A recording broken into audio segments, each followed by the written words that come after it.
over to Sarah Grotius from Public Health Officer from Adams County. Sarah. You're good. Oh, so I just want to welcome everyone. This was many months in the planning with Sally Martiniak from Forward Community Investments wanting to bring Michael into this space. We had the esteemed privilege of being a Promise Neighborhood Planning Grantee in Adams County from 2012 until 2014. And I strongly feel that our communities are still living in the wake of that grant and how we continue to decide to move forward, grant or no grant. And we've had the wonderful experience of working with Michael over that time frame and wanted to be able to share that with some of our partners, especially some of our newer partners in the Madison and statewide area, including our regional work now with the community, the Central Wisconsin Health Partnership. I don't want to take any more time away. You all have Michael's bio in the invitation, and it's also a portion of it in the agenda, and I'm going to turn it over. Perfect. Thank you very much, and good morning, everyone, and thank you for having me. I came into this meeting this morning really excited because I believe that you all are doing some of the most important work in the nation, and you're doing it in the way that I think is essential. Being inspired by a local acknowledgement of what's going on in your community and a local commitment to do something about it, irrespective of what's going on at the federal level or anything else. And I'll tell you why that is important as we walk through the agenda of talking about collective impact and promised neighborhoods and just some of the things that we've learned. And then I'll be quick so that I can open it up because I really want to be able to just engage with your questions and flow with the things that you want to have some discussion about. The work of making sure that our young people and their families can thrive and can participate in this economy and be successful participating in it, that's the work of this nation, regardless of political ideology, regardless of who's in elected office at the city, county, state, and federal level. That's our work, to make sure that the promise of America can be realized by all. And when we think about that, that is not a new aspiration. But what is new is the technology that we have now, not in terms of technology like computers, et cetera, but the sophistication that we have now as we've evolved to really understand how do you go about getting large scale change in community. We are learning how to do that, and we have some ways that can actually really accelerate getting to results at what I would call getting results at scale. Getting results to serve at least 51% of the folks that need our support. We know how to do that, and now the question is, can we behave in a way that gets us there? Can we be on that journey to results? And can we do that by starting with a personal frame? I'm going to talk to you first about the right frame to hold to think about this work. And I'm going to talk about that frame this way. I'm going to talk about the person, the role, and the system. In our person, we've got to come to this work believing that no matter where we sit in an organization, no matter where we sit in an ecosystem, that we can impact change. That's how I show up at the office every day. It doesn't actually matter what my title is. My title is an HR function. That's how I see myself. Because there is something inside me. There are gifts that are inside me that need to be manifested. And I need to be willing and courageous and brave enough to do the work that I've been blessed to do.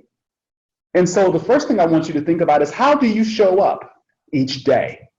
Are you showing up to really live into your destiny of greatness, to be able to sit in these privileged positions that we sit in and be of service, and to be of service at the level that is required of us?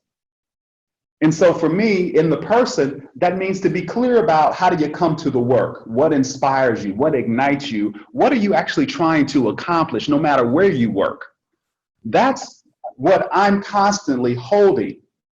My own personal journey of going to a private school, a Catholic school, and being imbued with the Jesuit ethic, watching my father serve in the military, watching my mother be a nurse, watching my father retire and do Meals on Wheels, watching him help folks who had less than we had in our family, watching us take care of more than 20 foster kids as I grew up in my home, and having a sense of how systems can really work and how they can really bring great harm to children and families.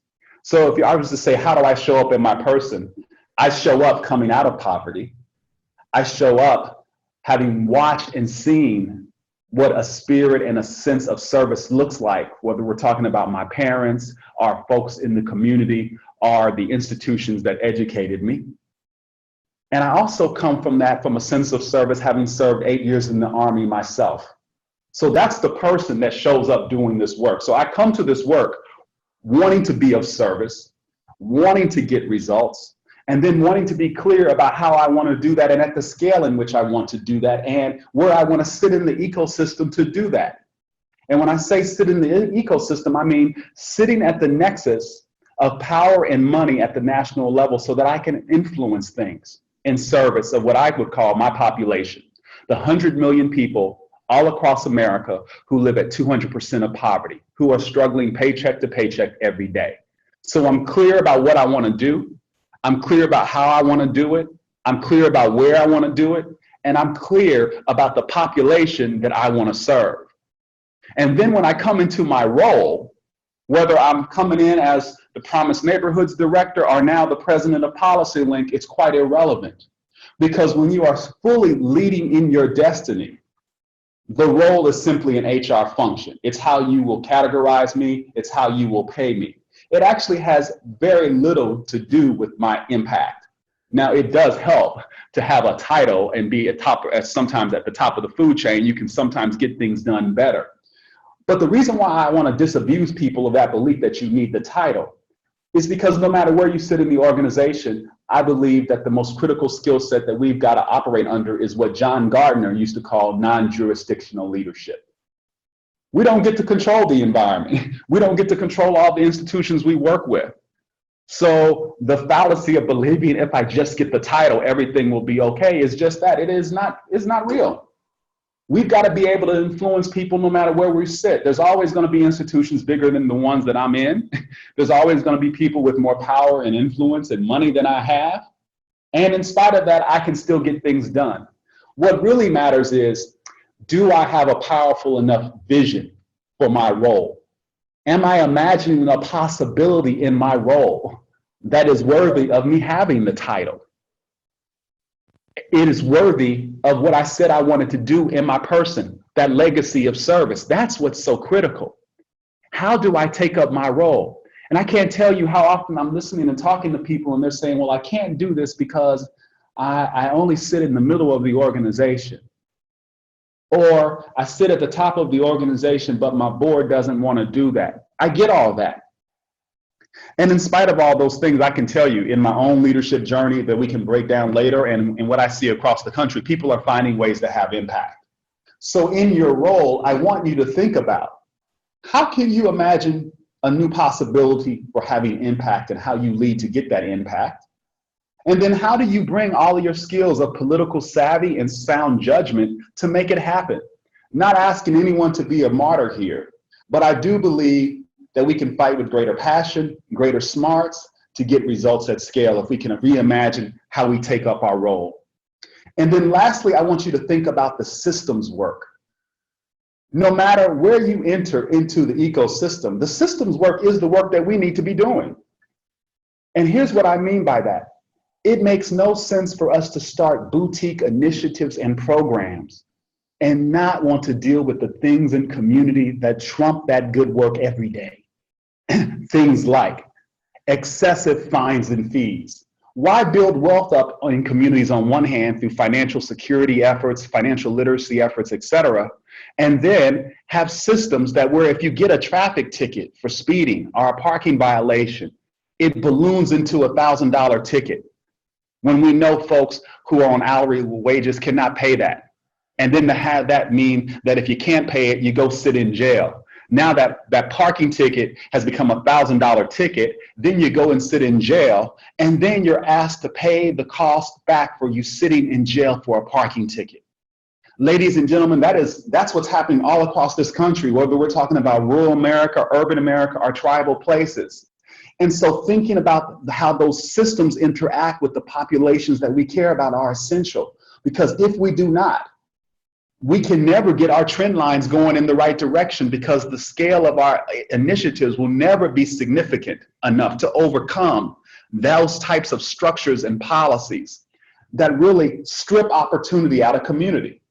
So I want you to begin to think about, how do you hold all of the complexity that is required for us to get large-scale change? And here's how we can begin to do that. The first thing I want you to think about is, whether we're talking about collective impact or some other frame, the frame is not important in my mind. What is most important is, can leaders come together and declare a result? Can they declare a couple of ways, 1 to 3 ways they want to measure progress for that result? And can they do the most elegant thing that leaders are called to do? Can they align contributions in service of that result and the way we're going to measure progress? That's our job. So before we start arguing over frameworks and models and approaches, our job is to be clear about what is it that we're trying to change in the world and how are we going to measure ourselves. And then, can we craft good strategy so that we have a fighting chance of getting the results that we want? And when I talk about crafting good strategy, this is where I mean we've got to do more than just show up and be talented. I remember when I used to play ball, before I played ball in college, I used to hate practice. And I thought that because I was talented in high school, that I could just show up at college and I could just perform well. And I soon discovered that the boys from California and Georgia were much bigger and stronger, and I had to learn how to bring technique. I had to begin to practice. I actually had to study the game. And the reason why I share that with you is because too many of us call people together to say, hey, let's do something. But we call people together not using any discipline approach. We just have a hope and an aspiration. Imagine a coach that can't coach to an offense and defense. Talented players are just running around doing things. It doesn't mean that you won't have some victories, but I bet you over time, you probably will be able to say, we were not as successful as we needed to be, and we did not win the championship. For me, the championship is achieving results at scale, and that means that we have to have a system that can accelerate leaders' ability to get results. Leaders operating in collective service of a result and ways of measuring progress. And then, can we begin to use data? Once we're clear on the result and the measure of progress, can we actually begin to use data to help us create collective sense of what we're going to do? Notice I didn't say jump to doing things yet. I said, can we craft collective sense of what is going on with those measures of progress? What's our best thinking about why they're trending in the wrong direction? And what's our best thinking about what it will take to get them going in the right direction? And can that be driven by data? And can we disaggregate that data so that we can understand what's going on with subpopulations within that data for which we will have to craft unique solutions to make progress? That disciplined work of inquiry is essential. We use the discipline of results-based accountability to help guide us through that. And then once you're clear collectively about your best guesses about why an indicator is trending in the wrong direction and what it will take to get it going in the right direction, you can actually then begin to agree on crafting strategy.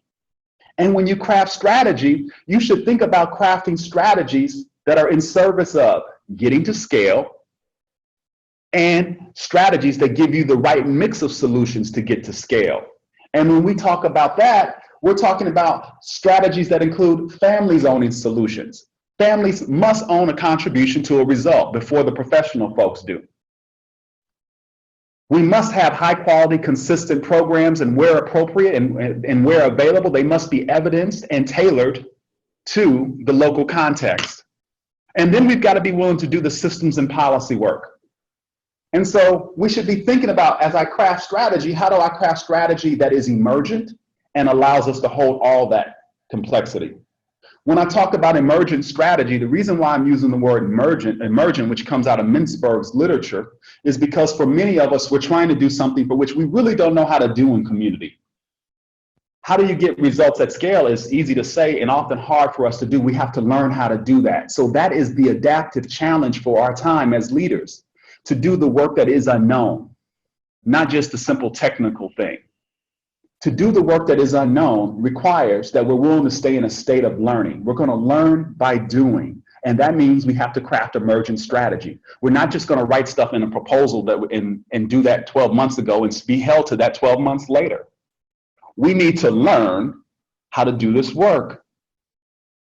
And when I talk about doing this work, we don't need grant opportunities to do it. The first thing we can do is to say, as leaders, how do we begin to change our behaviors with what we have today to make changes? Some of the best places where I see promised neighborhoods taking off, they never got a federal grant. They came together around the most authentic reason. They saw issues in their community, they wanted to do something about it, and they said, you know what?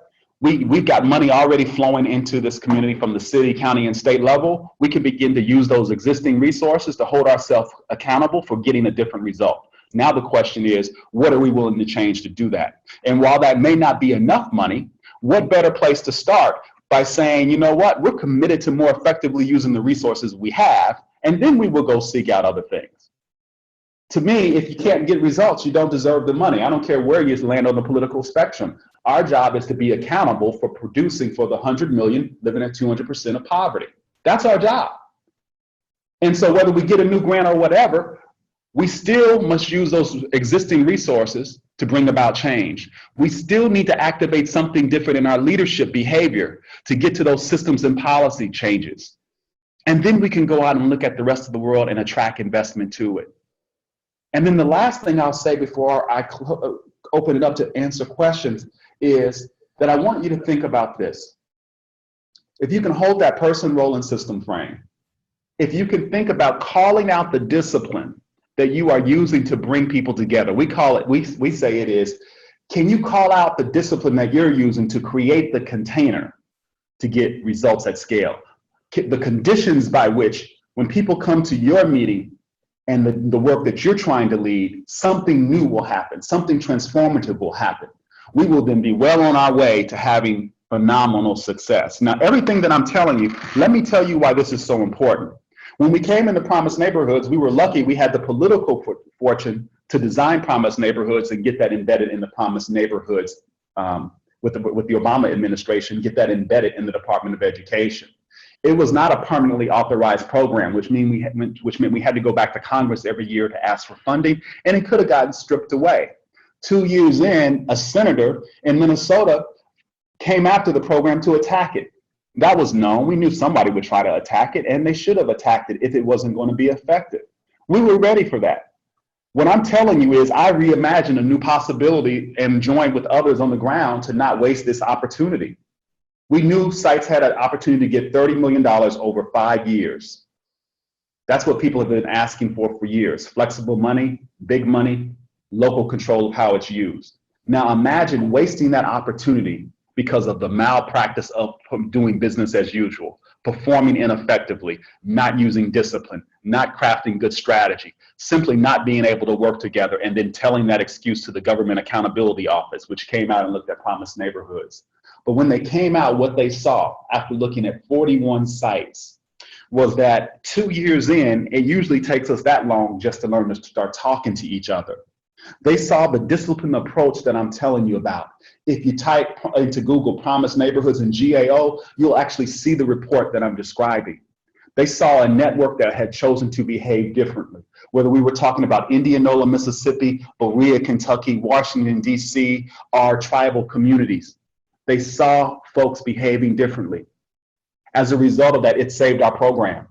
We were able to be in conversations with Republicans and Democrats about what the work is, getting results for the most vulnerable in our nation. And because of that, in December of last year, Promised Neighborhoods became a permanent federally authorized program. So what does that mean? It means communities like your communities now can compete for that $30 million so that you have those dollars that can help you improve your community. We would have lost that if I had taken up my role differently.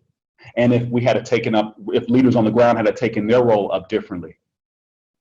The last thing I'll say here is when I say I had to take up my role differently, I had to be willing to ignite conflict. I had to be willing to introduce the discipline of results-based accountability when folks said don't do it.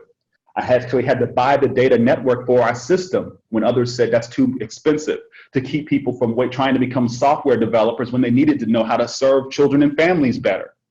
We had to make these decisions. We had to say, if you can't actually do the discipline work of crafting strategy, I actually can't join you in technical assistance. So I'm just going to wait until you do the work because I'm wasting your time and then you would be wasting mine. I actually had to have some points of view about what we were going to do. I had to be willing to be disruptive, but respectful. And I had to be open that I don't have all the answers, and I had to be vulnerable enough to join with others to figure this out. And that's what we have in the Promised Neighborhoods movement. So what I'm excited about where you're going is that you're coming together, not ignited by anything external, but by what you want to do locally.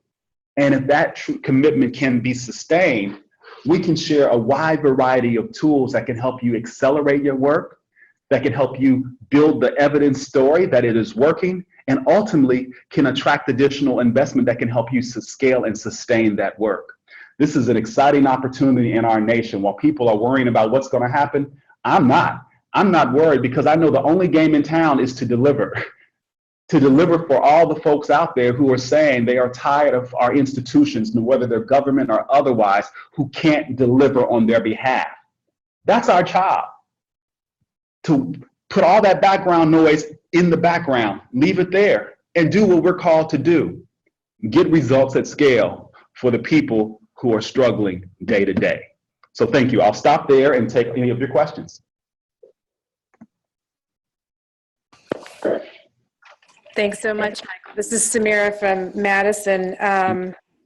Inspirational words. You know, of course, we are all giving a lot of thought to, you know, the next couple of years and what work is going to look like and what we need to be thinking about. You know, thank you for your insights.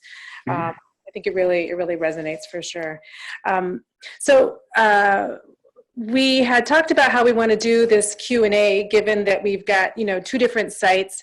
And what we said is we're going to divide up the time. I think we have you till around noon our time, 10 your time, another just minutes if that's fine with you. And what we had said was we're going to have Watoma take maybe the first 7 minutes or so to ask some questions. And then we'll have our Madison folks here have another 7 minutes and we'll see where it goes from there.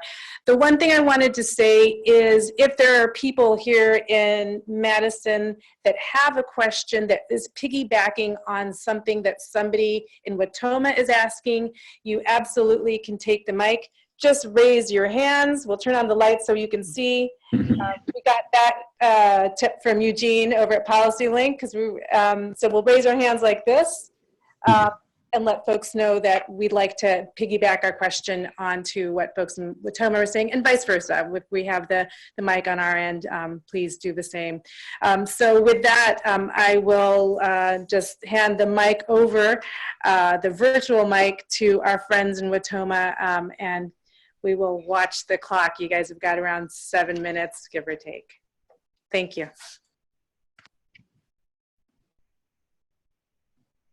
Or we can prepare it for you. Do you have questions? Go ahead. You're close enough. Just talk loud enough. Okay. Bob from AdvoCap. We're a community action agency, and we try to help people find work and give them training opportunities. An issue that I struggle with right now is this perceived, on my part, institutional despair and blame, if you will, in education about doing things differently. Teachers that I talk to don't seem to have the courage to go beyond teaching to the test, and they blame, you know, No Child Left Behind. They blame this, that, and the other thing.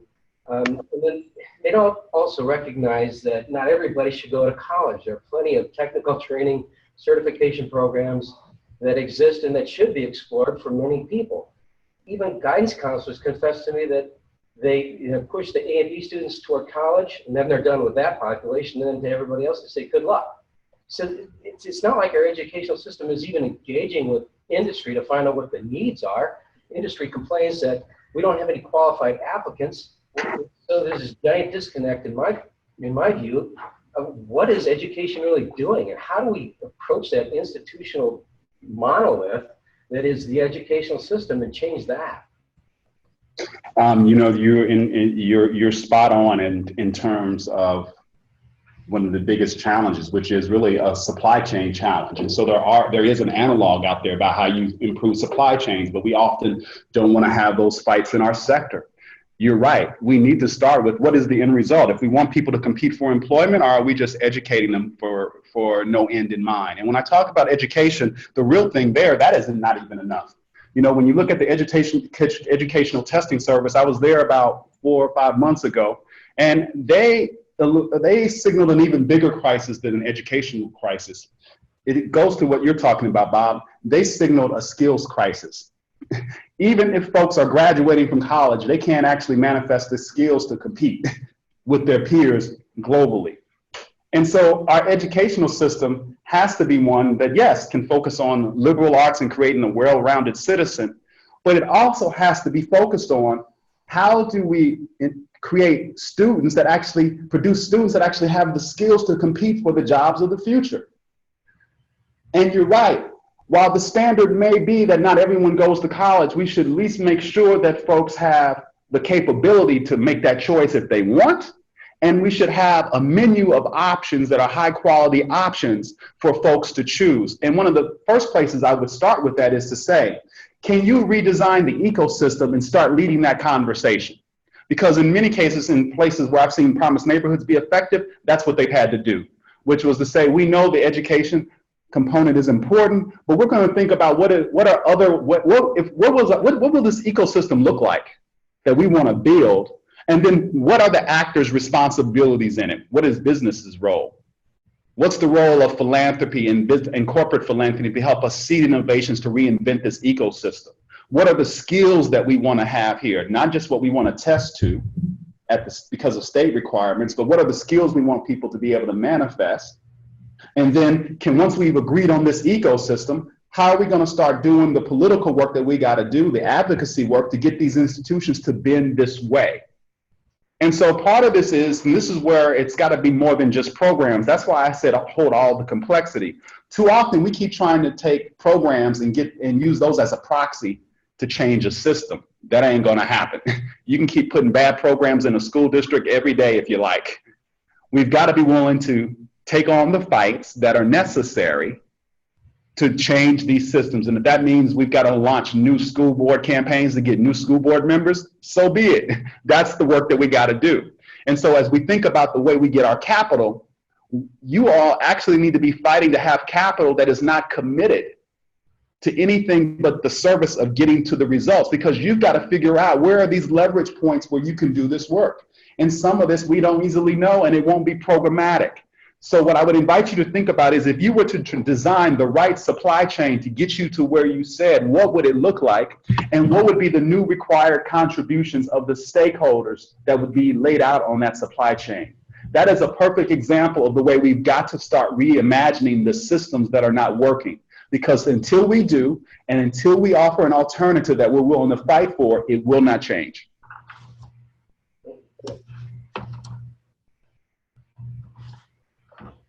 Are there any follow-ups? So I think, Michael, I think that comment's really helpful.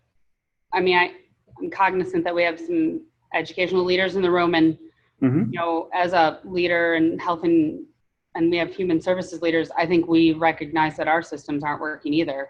That's right. So it's not, I don't want one sector to feel like they're called out. I think a lot of us feel like we're punching out widgets in a predefined way, you know, whether it's sending kids the wrong direction, or not sending them anywhere, or sending people the wrong direction with, you know, into criminal justice systems and into, you know, foster care systems that don't work, healthcare systems that promote people being unhealthy. That's right. And so what I always say is, we don't need to apologize for it being messed up, because we all have a contribution to that. And we all need to be loving critics of our institutions. When we can be loving critics of our institutions, we'll start fixing them. And so one of the first things in terms of how we take up our role in our person is that even as the president of Policy Link, I've got to be willing to hear the critique of my institution. It is not perfect. So for me to bristle every time someone says we should be doing something differently is part of the blind spot of my leadership. Our job as institutional leaders have to be to focus on institutional quality. And if we're focused on institutional quality, we will really come to the conclusion that there are plenty of things that we need to fix. And that's what we should be focused on. If we can create that culture that says, of course our institutions aren't perfect, and of course they don't operate in a vacuum, and of course it's not fair to project all of this onto a school system and expect them to do everything when community should be doing others. We need to say that that's not fair. We need to say where we can improve the school system, and we need to do just what you just described. Where's the intersection of all these other systems that are impeding the progress of students, and how do we lay that out in a way that makes sense so that we can then start supporting building a better pathway to opportunity? That's the job. That's why I said we had to hold all the complexity early on, because what Bob is describing is what the work is right now. That is tough, unsexy work. And when you go to try to get funding, everybody wants to reduce it down to some little exotic initiative or program. And what we're describing and having a conversation about today is something far more complex than that. Anybody else have comments? I think we're ready to turn it over to Madison, folks. Great, thank you.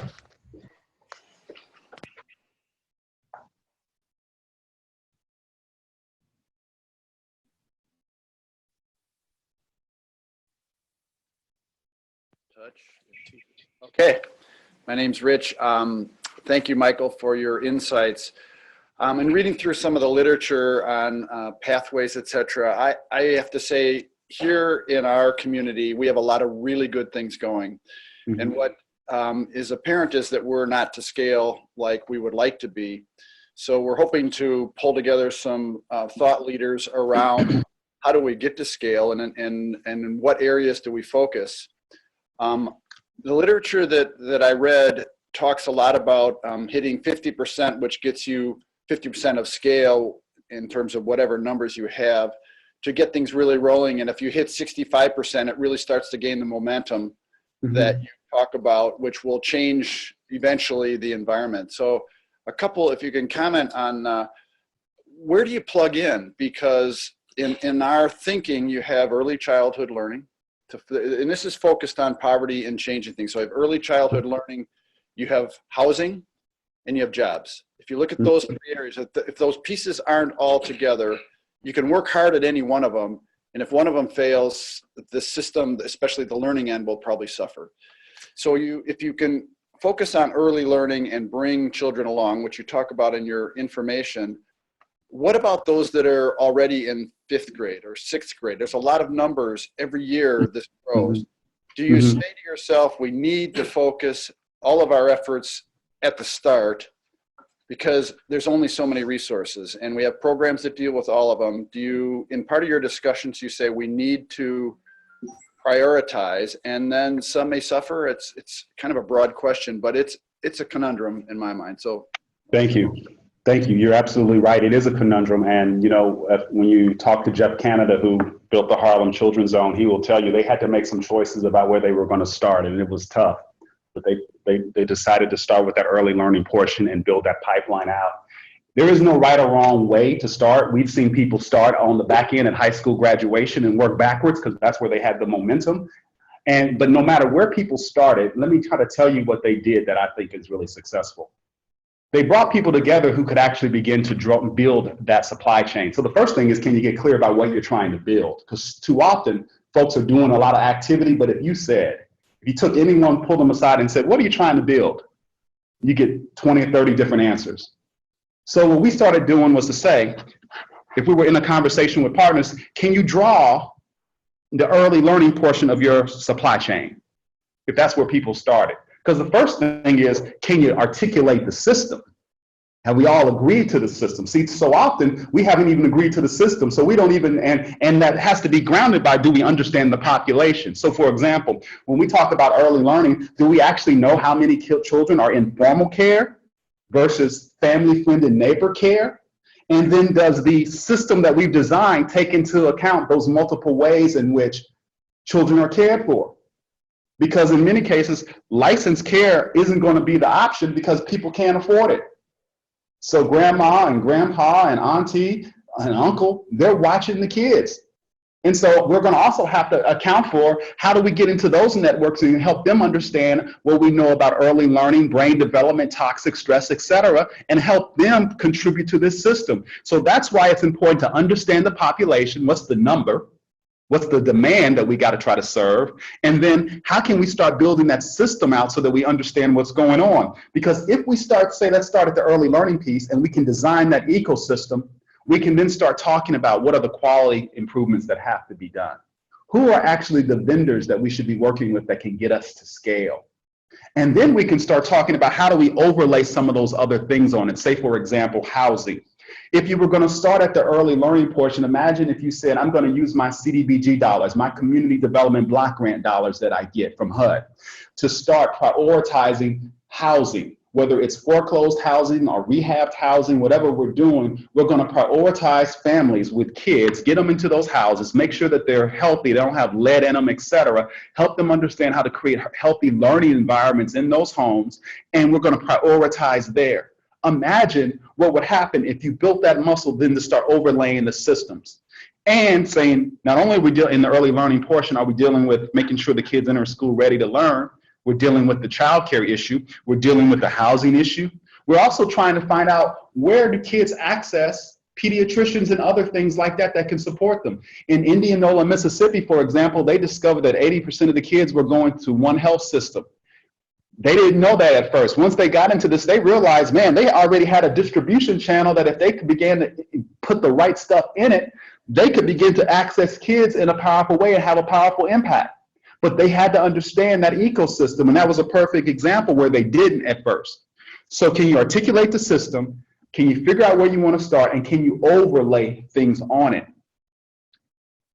While you're doing that, can you begin to think about, are there other ways you can help support folks who are continuing to do this other work? It's not like it's either or, but can you accelerate things? So for example, can we really begin to have the resources to pay for tutors if that's what people need? I can't tell you how frustrated I get sometimes where people are saying I need to increase reading and math scores, but they're running basketball programs.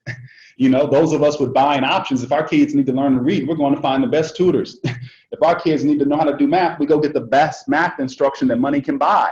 We've got to start getting very commonsensical that this work is not about maintaining a nonprofit infrastructure. It is about designing the best infrastructure that will serve the population that doesn't have buying options. That is controversial in and of itself, but it is not about sustaining a nonprofit and infrastructure.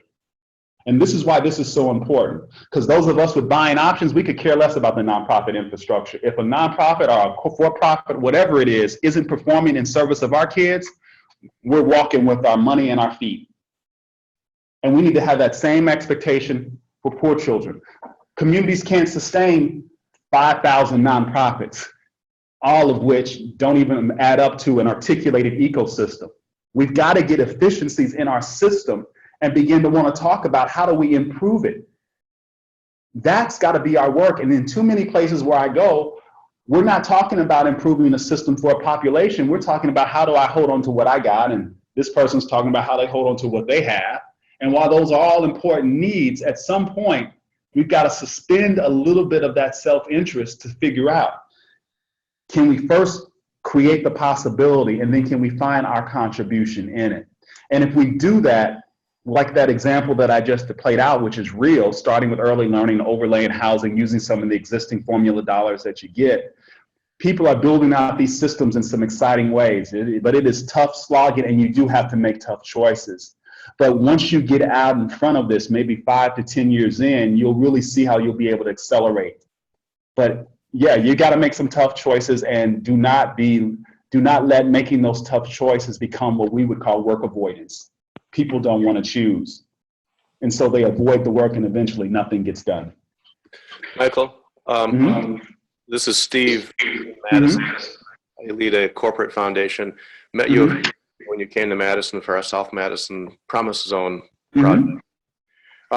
So speaking of making tough choices, do you think that Madison has had trouble making those choices based on what you saw from the South Madison Promise Zone proposal that we launched a few years ago, but which was not funded?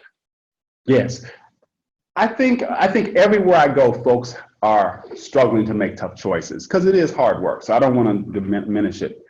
You all did not get funded because of anything that was substantially flawed in your proposal. It just was not enough money. And what is happening so often is that as the federal government tries to get geographic diversity with its applications or whatever, folks who do really well still get bumped.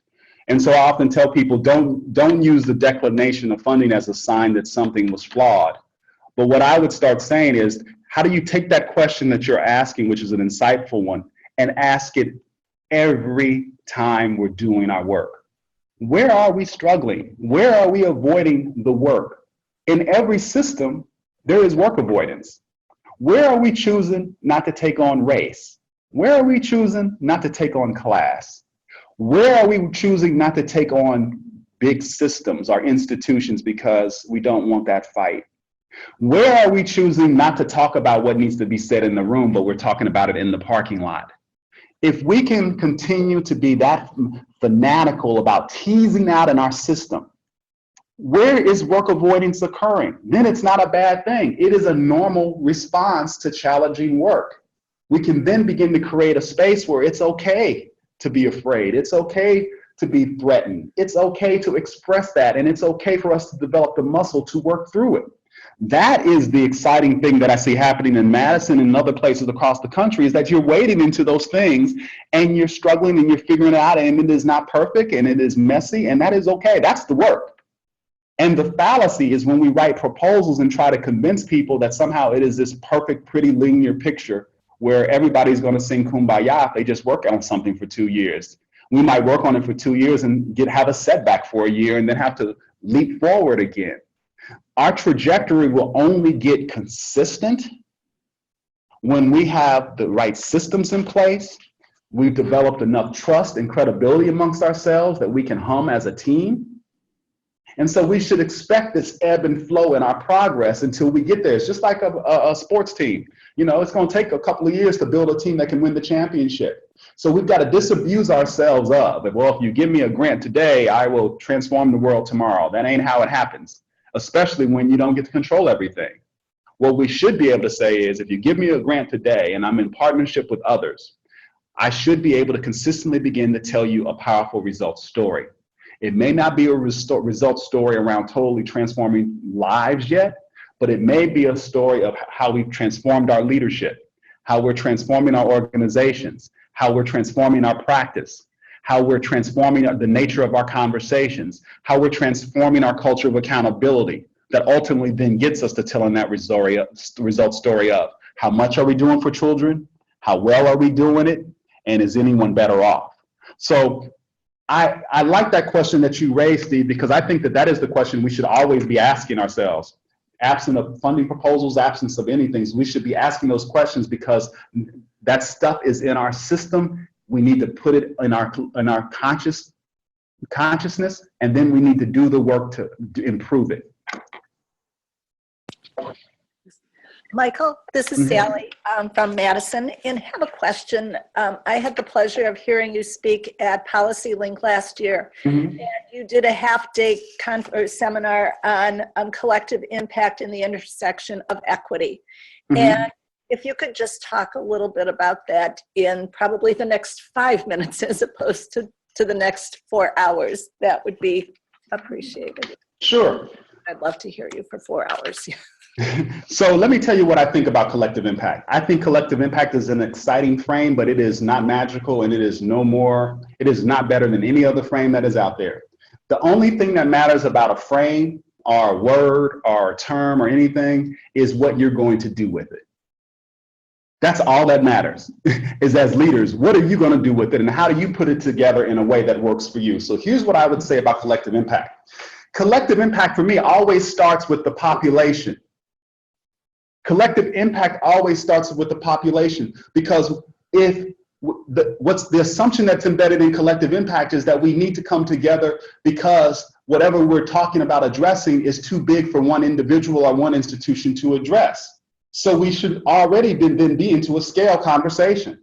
So the only thing I need to know about collective impact is that when I want to be in a collective impact relationship, that I have to join with others, because we're talking about impacting big numbers, because that's what the work is.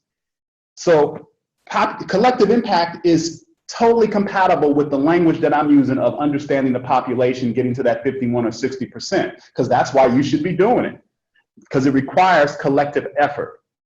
And then the other components of it are not magical. They're the things that I just described.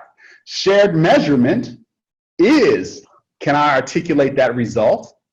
And can I articulate those measures of progress? Communication is about us building the muscle of the things that I talked about here. Accountability, what's not working in our system? How do we hold ourselves accountable for progress? How do we make these our expressions of accountability public to each other in a safe way? Then, how do you manage those backbone functions? Those functions of keeping contributions aligned, doing the policy and advocacy work that has to happen, to stay focused on fundraising. Those functions can be embodied in one organization, or they could be functions that are carried out by multiple partners. Doesn't matter. What matters most is can the institutional leaders express what their contribution is in service of that result. That's what we want to get to. So collective impact, to me, is about population level accountability, and then having this disciplined approach to move from talk to action. The collective impact frame gives you the components of it.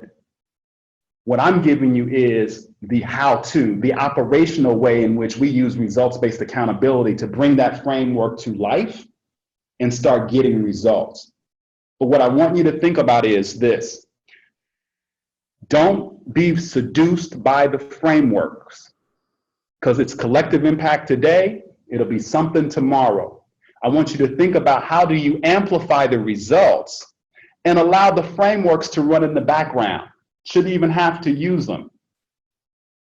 They should be running in the background. Equity is a mindset.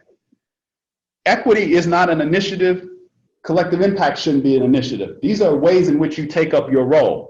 I'm going to take up my role to get population level impact. So that means I've got to be in collective impact relationships, because I can't do it by myself. And when I come to this work, I'm always clear about the population that I serve. That's an equity conversation, because the population that I called out is the most vulnerable in communities all across this country. Equity is about how do we support the most vulnerable in our communities, because we know that if we support the most vulnerable, it inures benefit to many of us. The same way those curb cuts on sidewalks were done for folks with physical challenges. And today, the UPS and FedEx drivers love those curb cuts. I travel all the time. I love lugging my luggage around the sidewalk now because that curb cut supports me. So sometimes, and this is what John Powell calls targeted universalism, sometimes when you focus on the needs of the most vulnerable, it does strengthen us all.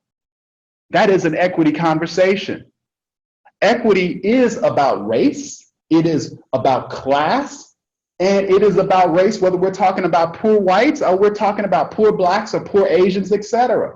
Or if we're talking about gays or someone else, another other. Equity is about constantly saying to ourselves, who's being left behind and who needs to be at the table and who do we need a contribution to so that we can unleash the potential in all of us. That's what equity is. So often I don't use equity. I can't tell you how many places I go and people say, well, you know, Michael, when you come down to Kentucky, I don't want to talk about equity. Fine, I don't need to use the words. But we're in an equity relationship and an equity conversation when I'm supporting the families in Appalachia. And the conversation is the same as it is if we're talking about Black folks in America. What are the systems? What are the policies? that are impeding folks accessing opportunity in Appalachia. And what am I committed to doing to help remove those barriers for that population? And what I want you to think about is, in our work, there are scripts that people are reacting to where they see equity as really a Black thing or a people of color thing. And that's part of what's got us twisted up in what we saw in these electoral, the way we're understanding how people voted in this recent election. Equity is about, and let me give you the definition so you'll see I'm not making this up. We define equity as just and fair inclusion into a society in which all can participate, prosper, and reach their full potential. We didn't say just for a few or just for people of color. No matter where people are in that 100 million, we need to be servicing them. We need to be supporting them. We need to be lifting them up. And the only thing I would add to that is what I will say is this, because this is important, and it's often some of that scary territory. When you look at some of the policies that have an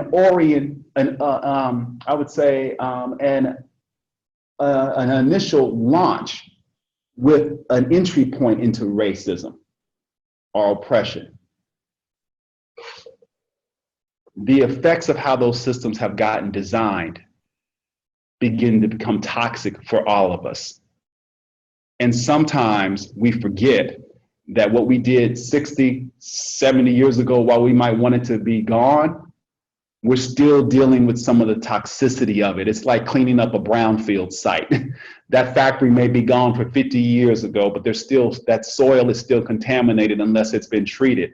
And so sometimes we've got to help people understand that while we don't need to go back and prosecute people and make people feel bad and call people racist, what we do have to understand is that sometimes our systems have disparate racial impact.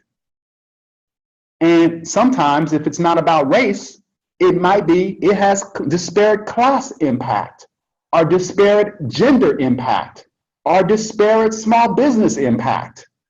And so the equity conversation is about us constantly teasing out where is that disparate impact so that we can address it. And if it ain't race, we don't need to talk about race. We'll talk about class. If it's small business, we'll talk about small business. The point is, no matter what it is, we're going to be bold enough and courageous enough to take it on. Is that helpful? Hello, Michael. My name is Keitra. I'm also calling from Madison. I am the Senior Director of Community Impact with our United Way here, United Way Family. I am wondering, in collective impact, in the framework, as well as other collaborative frameworks, there is great momentum and energy in identifying challenges and developing those new initiatives that are, not duplicative in services provided, saving resources, blah, blah, blah. Can you speak to the transition? How do you move from the current state to systems that are more integrated and do offer that collective impact approach? How do you move from one to the other without removing the safety nets that we have for families? So how do you go from current state to collective impact, that model, as far as resource allocation? How do you do that? So I think there's a couple of things that we got to be clear about, and this is probably one of the most important points that I can raise to you folks. We got to be clear whether we're in a charity conversation or we're in another type of conversation. There's absolutely nothing wrong with a charity conversation, but that's that safety net conversation. And we need to be clear about what does that safety net infrastructure look like? Just like we should be able to, just like FEMA can tell you in cities, what does our emergency crisis management infrastructure look like? They can tell you that. We should be able to say, what does our safety net for the most vulnerable children and families in our community look like? And here's what it looks like. These are the organizations that can deliver, and we're just going to pay for that day in and day out. And I'm not expecting that because I run a food pantry that somebody's reading scores are going up. I'm financing that food pantry. They're going to run the best practice standards of how you run a food pantry, and that is good enough. That how much and how well. There should not be an expectation of anyone being better off. That's a different conversation. So that's where I want us to be clear about. That's a charity conversation. It is a valid conversation, and we can measure how much we're doing, and we can measure how well we're doing. But for us to project anything more into that is the fallacy of what we put too much pressure on nonprofits when it's not necessary. So the first thing is to say, let's get clear about that infrastructure that we want to pay for there. And then the other conversation is, how do we want to have the safety net be a springboard to opportunity? And what does that infrastructure look like? That's a different conversation. So let's be clear, infrastructure for safety net, good charity work, infrastructure that builds on that good safety net as a springboard to opportunity. I'm holding two different things there. And the first thing I start with is to say, if you can't articulate the population and you can't articulate the systems, you're not ready to talk about the frameworks and how you restructure the capital, et cetera. And I see too many people rushing to that stuff when they haven't even decided what they want to do, and they shut the conversation down.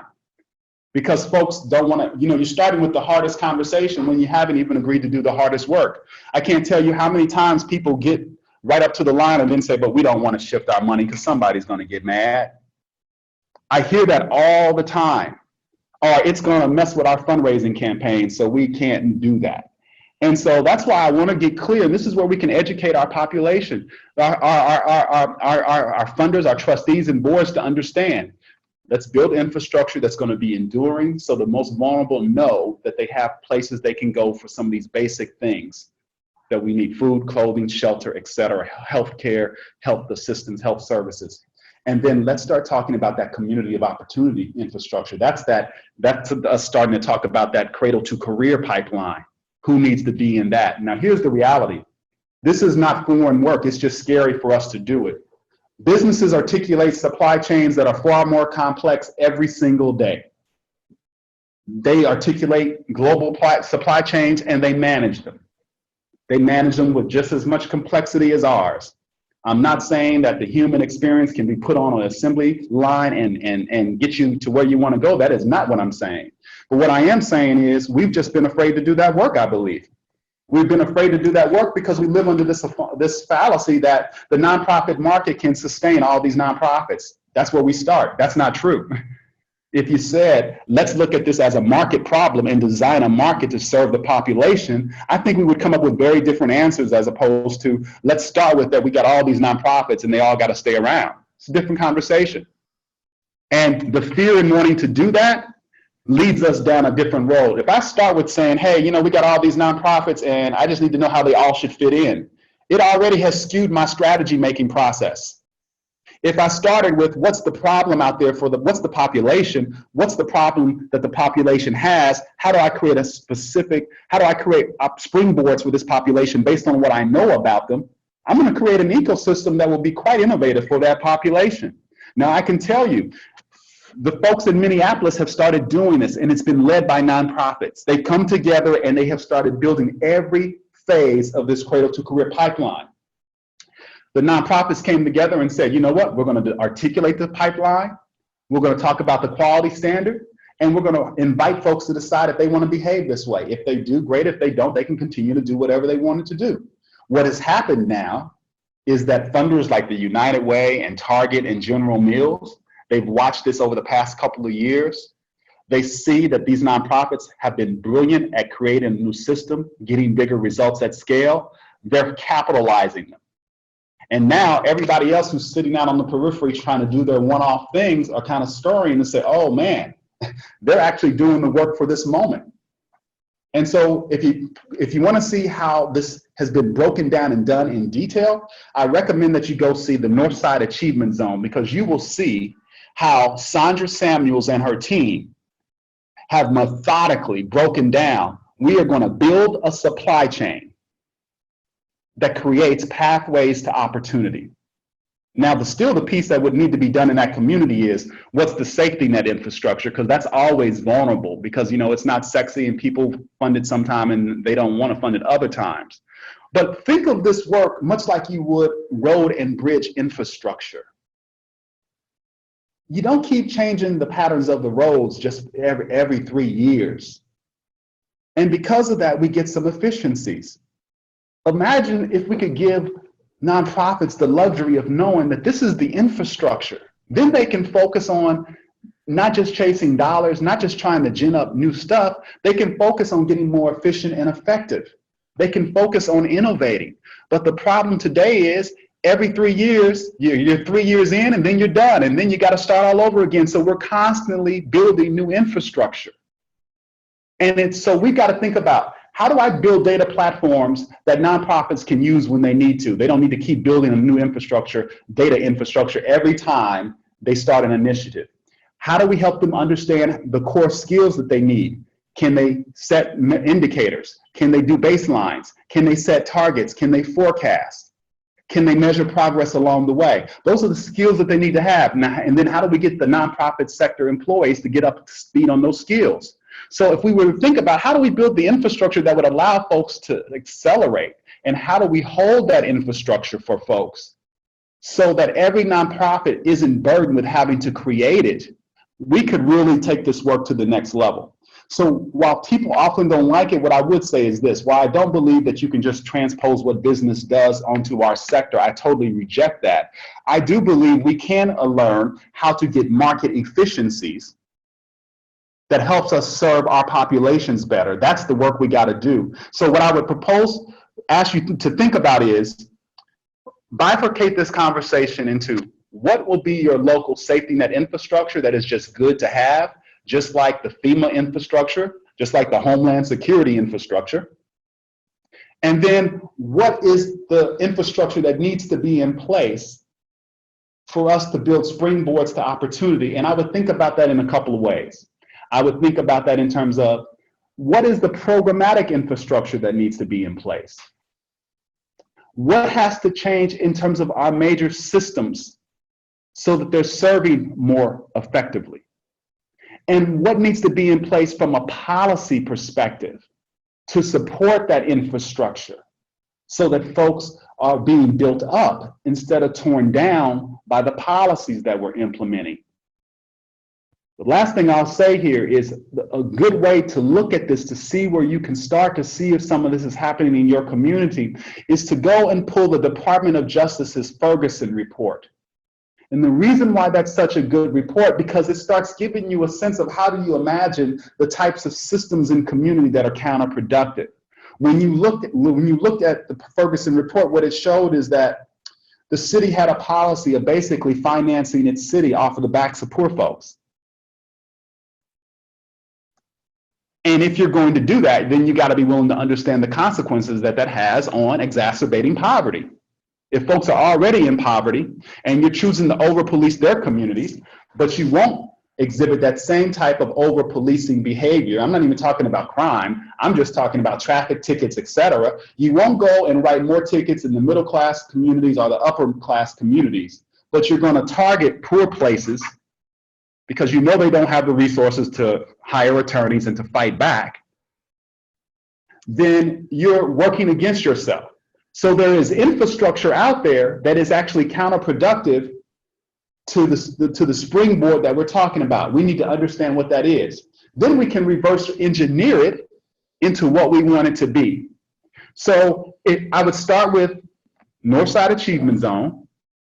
If you would like to have a call where I can share with you some of the things we're learning about how to do this based on what we've gleaned from the supply chain literature and made it our own, I would be happy to do that as well. We don't have all the answers, but we do have some ways to think about it. And one of the first things you hear me signaling is to make sure we're in the right conversation, because this is where we were having some trouble.